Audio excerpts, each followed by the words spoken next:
Hey everybody, it's Brandon, the Weekend Cruiser, where I go on a weekend cruise just about every weekend. But this weekend has been very special because I've been on a weekend cruise out of the port of Los Angeles, sailing down to Ensenada and back to the port of Los Angeles. And so, as you know, my home ship and my love is Freedom of the Seas. I am always on the 3-night weekend cruise out of the port of Miami, going to Nassau, Bahamas, as well as Coco Cay. And so I wanted to take this opportunity to let you know what I think are some of the big differences between sailing on the Navigator of the Seas, where I am now, versus my love, the Freedom of the Seas. You know, I always compare everything back to the Freedom, and so I thought I'd come and just share with you some quick thoughts on what I think the differences are. Now, I'm not going to cover the similarities. These ships are very, very similar. In size, the Freedom of the Seas is going to be a bigger ship. It's more gross tonnage and it's going to hold more passengers. The Navigator is going to be a little bit older and is going to hold less passengers and have less space on it because it weighs less tonnage. So I'm not going to cover the similarities. I want to only stick to what I find the differences are if you're looking at doing maybe one or the other, or you just want to see how things compare to the weekend cruise out of Port Miami, that is. So let's start. The first thing that I notice is the people. So you know, if you follow my channel, you know I'm a huge people watcher and seeing the people that are out there. The cruises or the sailings that people go on reflect the port that they come out of. So let's talk about how that's different for the port of Los Angeles. The first thing that I've noticed is this isn't really a booze cruise as the weekend cruise out of Port Miami may be. People are drinking less.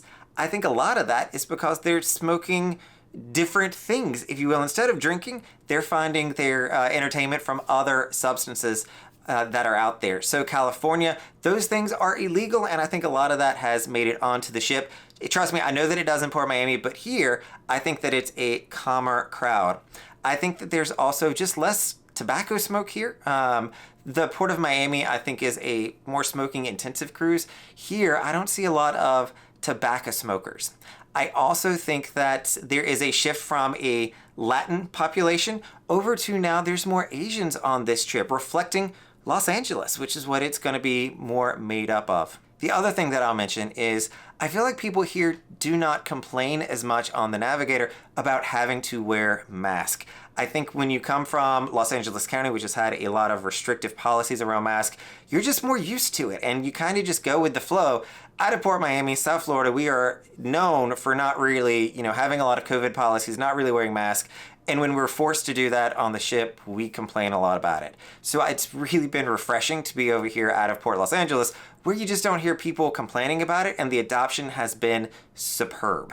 Let's talk about the ship amenities. So if we look at the difference between Navigator and Freedom, again, Navigator is the smaller ship, but one place that I think that the Navigator excels is going to be on specialty restaurants. So when the Navigator of the Seas was amped, they did change some of the venues, some of the locations, and added additional specialty restaurants to it. So it's going to have chops, it's going to have Jamie's, it's going to have Izumi on the Navigator. It does not have the hibachi Izumi that you're going to find on the Freedom of the Seas, and it also is going to have one of my favorites in the entire fleet, which is Hooked. It is a seafood restaurant that can be found on just a handful of ships, I think only 2 or 3.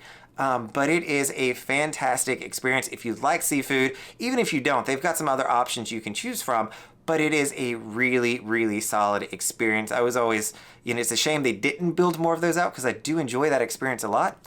But I think that when it comes to specialty restaurants, in my opinion, I think that the Navigator of the Seas wins because it's got a few more options, including Hooked that is there. Freedom of the Seas still has great restaurants. They've got Chops. They've got Jamie's Table, which is a little bit different of a twist on Jamie's. They're going to have Izumi with the hibachi, so it gives you almost 2 restaurants in one because you can get hibachi or you can get sushi.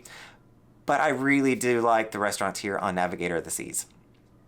If you're looking for shopping on Navigator of the Seas, it's going to be a lot more limited. So it is a smaller ship. It's brought, closer together. The Promenade just doesn't have all the great shops that the Freedom of the Seas does. I wanted to go Christmas shopping for the family on board, and there's just not a lot of options here. They've got a great marketplace where you can go in, get your logo things, but right beside of it is going to be your perfume and all your face creams. And you're going to have one other jewelry shop, and that's it. On the Freedom of the Seas, you're going to have the Regalia Fine Luxury. You're going to have a higher end fashion shop. You're going to have just a normal shop where you can get flip-flops and billabongs, in addition to a dedicated store from the Solarium or a dedicated logo store, and they both do have the port merchant. So I have a full promenade walkthrough of the Freedom of the Seas. If you want to check that out, make sure that you tune in. But the one here on Navigator is much smaller, the promenade, because the ship is smaller. They could only do so much on the promenade, and shopping was one of the things that was cut. The pools and the hot tubs on the Navigator of the Seas, I also think, are better than the Freedom of the Seas. So this ship was fully amped pre-COVID, and it was originally doing the 3 and 4 night sailings out of Miami. So I am very familiar with the ship. I've been here a lot pre-COVID, but the amplification of the guest spots, especially around the pool and the saunas, is fantastic. I love what they've done with that space. It feels large, it feels open. You've got several hot tubs. We are doing an emergency drill, it sounds like. So I'll be right back. Or maybe that was ending the emergency drill. Either way, back to the Navigator. The pools and hot tubs here are fantastic. The Freedom of the Seas, and they've got 2 saunas up on the 12th deck that you can look down at, and it gets you away a little bit, and they hold a huge amount of people, and it's a longer type eyelid look versus the traditional circle that you're going to find on the Freedom of the Seas.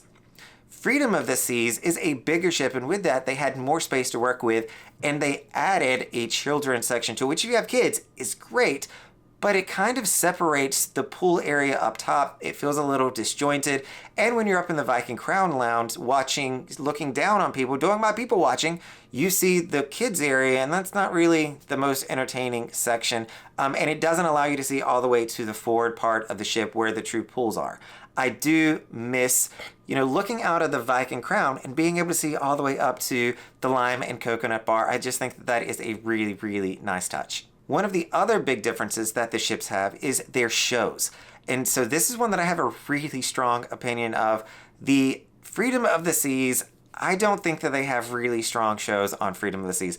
The people that perform in those are really, really talented individuals. So this is nothing to do with the people, but the shows that they've been given just are not my 2 favorites. So the production show on Freedom of the Seas is Once Upon a Time, and the ice show is going to be freedom.com.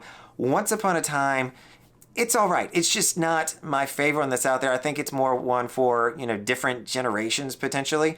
I've just never really gravitated towards the music inside of Once Upon a Time. And freedom.com, the music is super slow. It is, I don't want to call it a snooze fest. It is just not a show that I enjoy going and seeing. I love seeing the performers do their thing, but I kind of wish they just turned off the soundtrack and let them get out there and skate and show us their talents. Here on Navigator of the Seas, you're going to have 2 of my favorite shows, which is going to be Showgirls, as well as, I always forget the other name of the other one, it is freedom.com. And both of these are really good modern shows. So when you think of Showgirls, it's highlights past and present. So they do a good job of making it a generational or one for the entire family, but it's also going to have some more modern shows or modern songs that I can relate to and I want to sing along with. I mean, the performers are always talented, but the music is just something I can relate to more. Freedom.com or the ice show is, or not, I'm getting confused again. I always do that. The ice skate on Navigator of the Seas, I'm looking at my notes over here, is one of my favorites. So it starts out with a really cool drone kind of choreography setup, which I've never seen on ships before, really even on land for that matter. And the music is just really relevant. It's stuff that everybody's going to recognize, and it makes for a really entertaining show with wonderful, wonderful performers. But you also have some music that you can really jive to and get along with. All right, so that's my take on Navigator of the Seas versus Freedom of the Seas. You see that there are pluses and negatives. Navigator is a solid choice of a ship. It's still a little bit smaller, but it's got a lot of great things going for it. Freedom of the Seas is also an amazing ship, and these are just my opinions. You may get on there and find a completely different experience, but just wanted to share my quick thoughts on what I thought about the 2 ships. Again, I am always going to go on any ship versus saying, oh, I'd rather be on Freedom. I still love being here, make no difference. But I do love Freedom of the Seas. That is currently my home. And I do like it a little bit better than Navigator. With all those things being said, I would choose the Freedom of the Seas. If they were the same port, same itinerary, I would go with Freedom of the Seas. Thanks everybody for tuning in. This is Brandon, the Weekend Cruiser, hoping to see you on a weekend cruise soon.